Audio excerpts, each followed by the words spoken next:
Do you struggle with the differences between financial fair play and profitability and sustainability rules?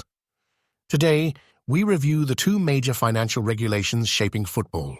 I'm Matthew, and I'll take you through the basics.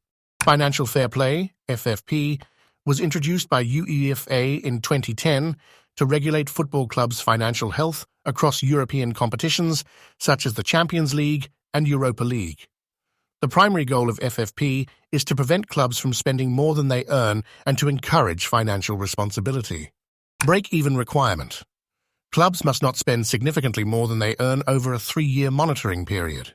Revenue-based spending, expenditure on wages, transfers, and debt repayments must align with club revenue streams. Debt management.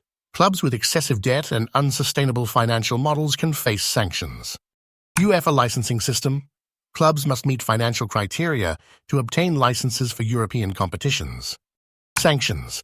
Breaches of FFP can result in fines, transfer bans, squad limitations, and even exclusion from UEFA competitions. Encourages clubs to operate sustainably and avoid excessive debt. Protects smaller clubs from financial mismanagement and reckless spending by larger clubs. Helps maintain long-term stability in European football.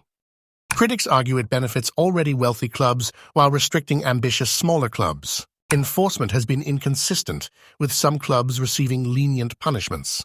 Clubs backed by wealthy owners find loopholes through sponsorship deals and creative accounting.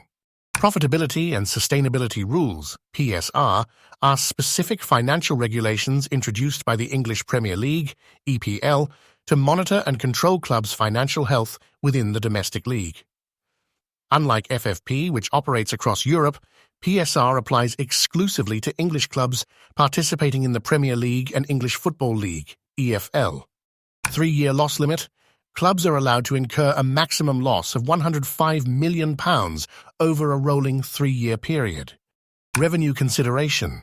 Income from sponsorships, matchday revenue, and broadcasting deals is factored in, but certain expenses, such as youth development and stadium investment, are excluded from financial calculations. Annual review. Clubs submit financial records annually for review by the Premier League and EFL. Domestic-focused enforcement. Unlike UEFA's FFP, PSR does not regulate spending related to European competitions. Sanctions. Breaches can lead to points deductions, transfer embargoes, and fines. Ensures financial sustainability within English football.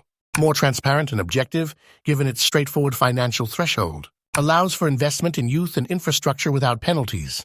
Critics argue the £105 million loss limit is too restrictive for ambitious clubs. Some clubs find ways to manipulate revenue streams to avoid sanctions. Unlike FFP, it does not apply to clubs competing in European tournaments, creating potential financial inconsistencies. Governing bodies and scope. FFP, enforced by UEFA and applies to clubs participating in European competitions. PSR, enforced by the Premier League and EFL, focusing solely on English clubs in domestic competitions. Financial thresholds and limits. FFP monitors financial activities over a 3-year period, ensuring clubs break even within their revenue.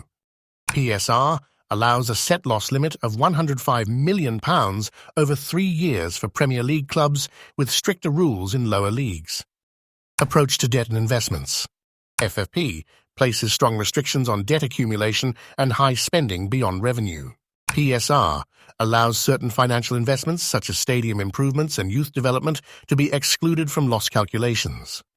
Sanctions and enforcement. FFP. Clubs that fail to comply can face exclusion from European competitions, squad limitations, or financial penalties. PSR.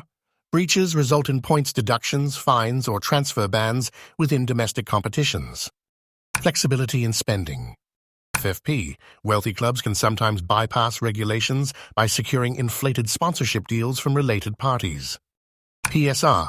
Focuses on real financial losses, making it harder for clubs to use sponsorships or other external funding sources to manipulate their financial reports.